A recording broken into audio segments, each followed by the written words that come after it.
Hey guys, back with the live execution series, and today we'll be going over a long that I took on NQ.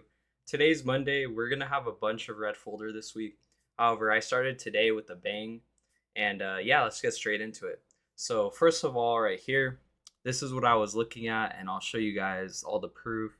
I sent out some Telegram analysis, it hit perfectly.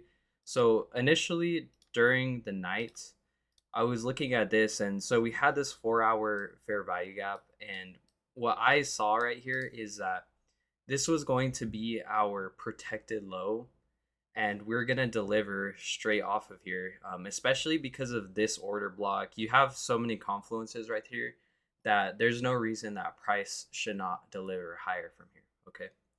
So sure enough, the next hour pretty much inverts it, and you'll see later on that it trades right above it, and it's perfectly fine.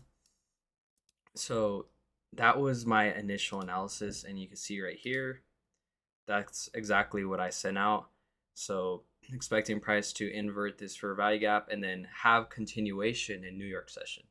So even though I'm looking at this from London session, I'm not expecting London to expand because that's not how US indices move. They move based off the market open and all that kind of news that comes out that is US based. It's not going to move during a London session because it's not moving off of London news. Okay. So New York continuation. And then right here, obviously it delivered. And then I'll show you guys the trade right now. So initially, let me just show you guys what I was looking at.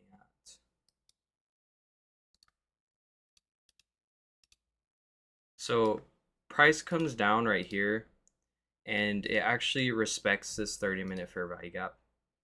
And we took a ton of sell side right here. So price already had that manipulation. We have accumulation, we're manipulating. It's not the prettiest. However, it's not the worst. You're not going to get something perfect. In terms of ES, we had all this buy side right here, all this low resistance liquidity. So that's what I was looking at. ES is a little bit. It was a little bit off. We have a lot of SMTs going on, but I'm not letting that bother me. Like, I know where price is going, so I'm just going to continue to execute. So right here is my initial entry. So again, we're entering based off the 30-minute right here, the bias of the 30-minute.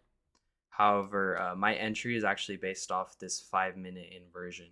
So our bias, I told you all those things. I've developed a bullish bias. Now I have to find my entry. And my entry is that 5-minute inversion. I did not get the best fill. I thought price was going to run right away, so I just threw my limit order on there. However, right here, I actually add. So I see price come down into this lower time frame fair value gap. And I'm low risk today because it's a Monday and we have a bunch of red folder the rest of the week. There's no reason to risk a lot right here. So I add right here. Let's see. See if I could catch it. Okay, yeah. So I see price is delivering nicely off of that fair value gap, and I'm like, all right, let me throw one more contract on there. Okay, so price just kind of hops around for a while. And so right here, I'm kind of questioning it like, are we going to continue higher?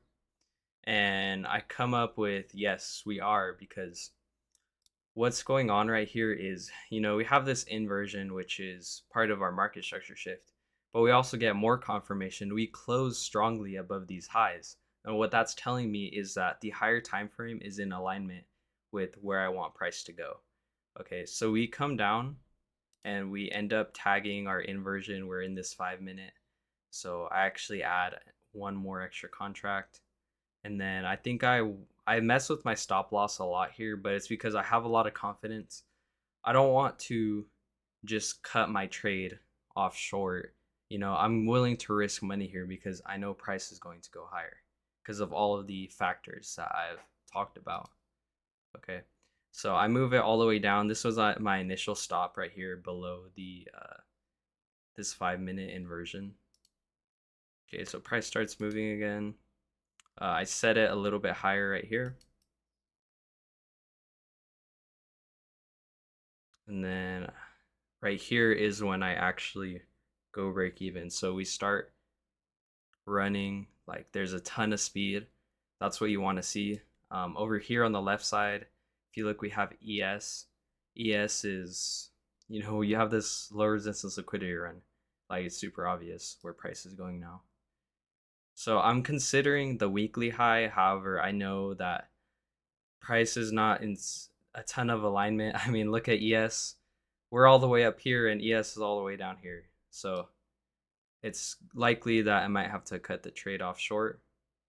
But what I typically do is I let it hang around my first target, which my first target is this previous daily high. And then I kind of decide like, okay, should I let it continue running? If it has a ton of speed, then I'll let it continue running. If it kind of shallows out and volatility, then I just cut it. So right there, it kind of pokes its head out, and then I'm like, nah, let's just cut it. And I mean, sure enough, it never reached the weekly high, so that was a really good exit. You can't be mad at that. That was maybe close to a 1 to 4 RR trade. So yeah, that was my trade. I hope you guys enjoyed the video. Very simple, very straightforward.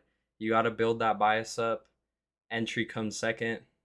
Risk management, I mean, you always have to have it. So you guys take care. I'll see you in the next one.